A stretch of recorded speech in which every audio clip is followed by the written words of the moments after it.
मनुष्य का जन्म होता है तो मनुष्य का बच्चा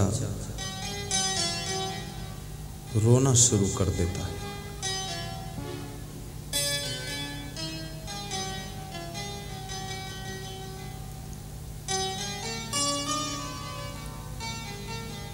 और जन्म जब वो लेता है तो उसके परिवार के लोग खुशी मनाना शुरू कर देते हैं। जिसने जन्म लिया है वो रो रहा है और जिसके घर में जन्म लिया है वो खुशी मना रहे हैं। तुरंत मोबाइल कर देते हैं, उसके नाना नानी को बता देते हैं कि आपका नाती आ गया है। जो नाना नानी है उनको भी खुशी होती है कि हम भी नाना नानी बन गए। उनके लड़के को भी खुशी कि हम मामा बन गए। छोटा सा बच्चा कितने रिश्तों को लेकर पैदा होता है। उसके जन्म लेते ही कोई नाना बन जाता है, कोई मामा बन जाता है, कोई मामी हो जाता है, कोई मौसी हो जाता है, कोई माता पिता का पद पा जाता है। बालक तो बालक है, लेकिन जब तक आपके कोई पुत्र का जन्म ना हो तब तक तुम माता पिता भी नहीं कहला सकते हो। जब पुत्र जन्म लेता है, पुत्र हो या पुत्री हो, उसके बाद तुम माँ और बाप की उपाधि पाते हो। तुम्हें माँ कहने वाला, पिताजी कहने वाला कोई आत्मा पुत्र एवं पुत्री के रूप में तुम्हारे घर आ चुका है। उसके लिए कबीर क्या कहते हैं? कबीर, जब हम पैदा हुए जग हंसे हम रोए, ऐसी करनी कर चलो हम हंसे जग रोए, हम हंसे जग रोए।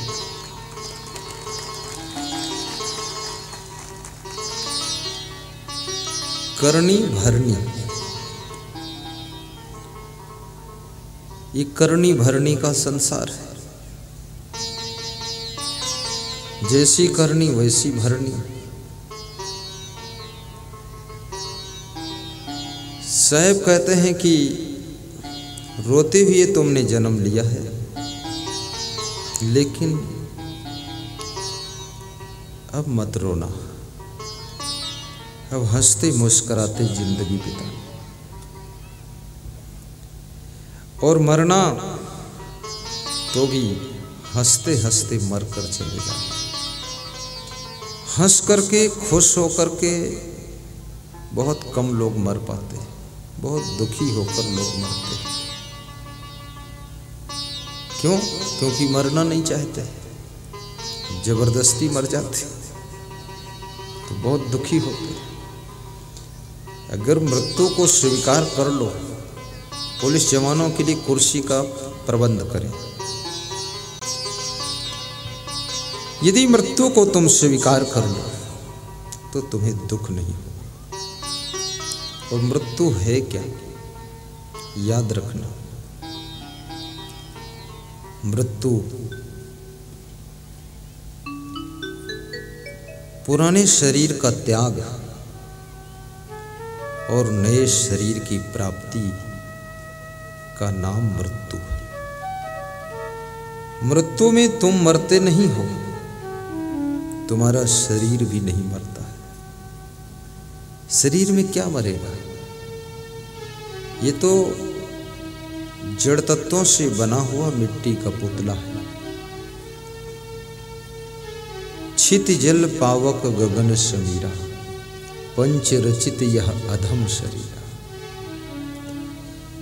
न तो पृथ्वी के परमाणु विनष्ट होते हैं, न जल विनष्ट होता है, रूपांतरित होता है। जल को ज्यादा खौलाओ तो स्टीम बन जाएगा, स्टीम बनकर फिर ठंडा होकर जल हो जाएगा। पृथ्वी के परमाणुओं का रूप रंग बदल दोगे, लेकिन उसको मिटा नहीं सकते।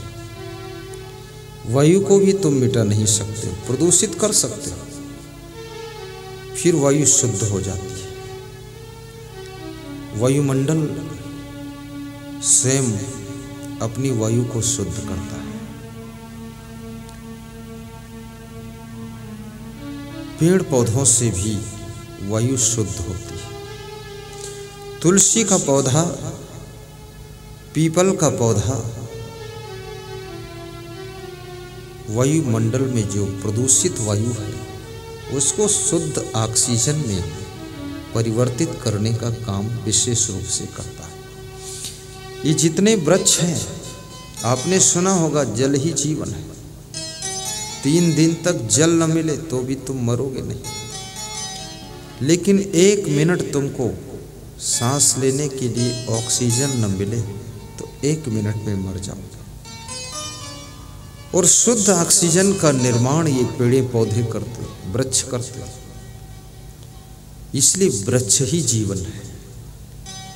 ये वृक्ष जो फल देते हैं, फल तो फालतू, फल दे न दे, लेकिन वृक्ष केवल अगर जीवित है तो तुम्हें जीवन दायिनी ऑक्सीजन प्रदान करते हैं। इसलिए दिल्ली में जाकर देखो, राष्ट्रपति भवन, प्रधानमंत्री भवन, मिनिस्टरों के भवन, वहाँ बहुत पेड़ पौधे लगे हुए। कर्नाटक में बहुत पेड़ पौधे, बेंगलोर में बहुत। मैंने वहाँ जाकर देखा, क्योंकि ये मिनिस्टर बुद्धिमान है।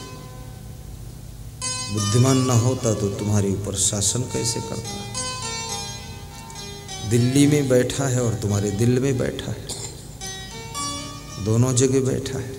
तुम वोट देते हो, सपोर्ट देते हो, वो कितना ही तुमको चोट दे, तुमको धर के घोंट दे, लेकिन फिर भी तुम वोट दे देते हो और कहते हो क्या करें, किसी को तो देना ही है, तो इसी को दे देते हैं। अब चोट तो मार ही चुका है, इससे ज़्यादा क्या करेगा। पर जहाँ जहाँ ये मिनिस्टर लोग रहते हैं, आपके छत्तीसगढ़ रायपुर में भी वही हाल है। मुख्यमंत्री के आवास पर बहुत पेड़ पौधे, ये वृक्ष, ये पौधे वायुमंडल के प्रदूषण को शुद्ध करते हैं। ये कोयला खदान एरिया है, यहाँ ये जो आम के पेड़ों का रूप रंग बदला हुआ है। क्यों? क्योंकि आम के पेड़ वायुमंडल के प्रदूषण को खत्म करने में इतनी मेहनत कर चुके हैं कि वह स्वयं कमजोर दिख रहे हैं।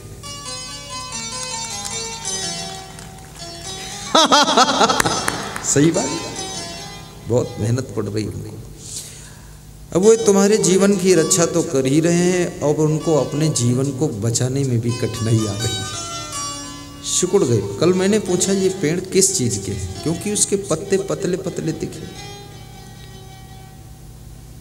तो मुंडी गाड़ी चला रहे थे लेखन साहू है कि चंद्रा, वो भी चंद्रा यानी महारा, वो भी महारा है।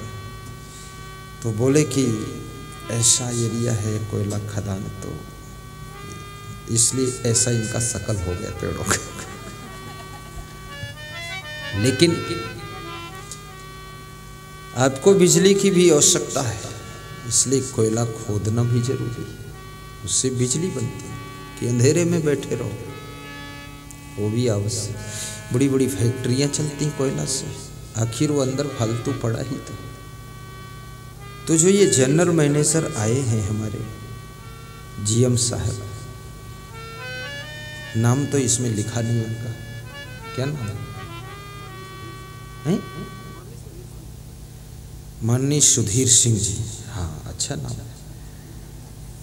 तो बहुत अच्छा काम करते हैं। कोयला निकाल करके फिर बिजली बनाने के लिए भेज देते हैं, और बिजली बनती है तो बिजली आपके घर घर में भेजवा देते हैं। उसी बिजली की रोशनी में तुम आनंद उठाते रहते हो। एक काम तुम भी किया करो, तुम पेड़ लगा दिया करो। जो कोयला क्षेत्र का प्रदूषण है वो पेड़ खत्म कर दो। आइए, तो जीवन में हंसना कठिन है,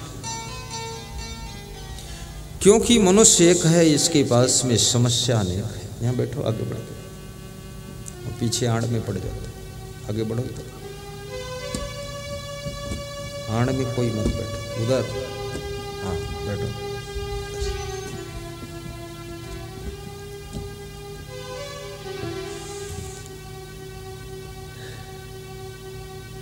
और समस्या भी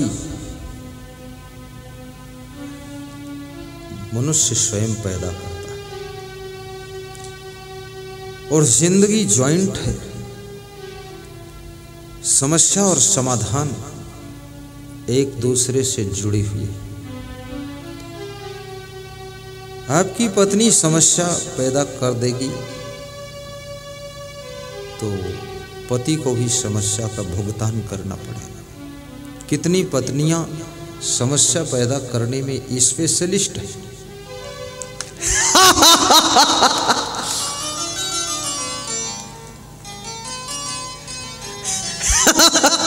नहीं, खुश है ये सोचती है गुरुदेव कैसे इस मर्म को जानते हैं।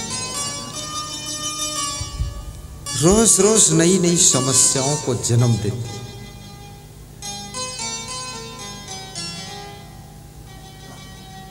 मैंने अपने एक संत से पूछा, तुम्हें कुछ चाहिए? तो उसने कहा हमें कुछ नहीं चाहिए। दूसरे को बोला है कि तुम्हें चाहिए?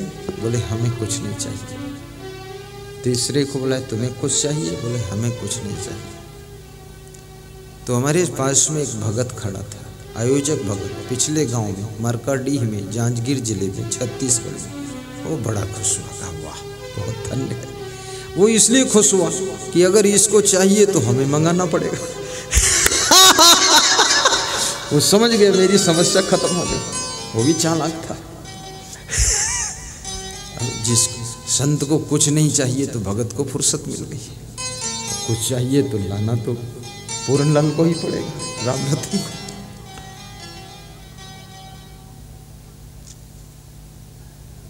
लास्ट में एक संत आया, बोला हमें कुछ चाहिए। तो मैंने कहा क्या चाहिए? बोले स्नान के कपड़े रखने का बैग चाहिए। तो हमने कहा ठीक है, चलो 5-6 बैग ले आओ, क्योंकि हो सकता संकोच में कोई बता न रहा। समस्या और आवश्यकता और इच्छा, इनमें बहुत बड़ा डिफरेंस होता है। समस्या का मतलब है खाम खा का काम पैदा कर देना। इच्छा का मतलब है जिसकी जरूरत नहीं उसकी भी डिमांड करना। आवश्यकता का मतलब है जो जरूरी है उसका इंतजाम करना। ये आवश्यकता है। जो आवश्यकता की जिंदगी जीता है वो हमेशा प्रसन्न रहता है। जो इच्छा की दौड़ में रहता है हमेशा खिन्न रहता है। और जो समस्या पैदा करता रहता है वो हमेशा दुखी बना रहता है, दुखी बना रहता है।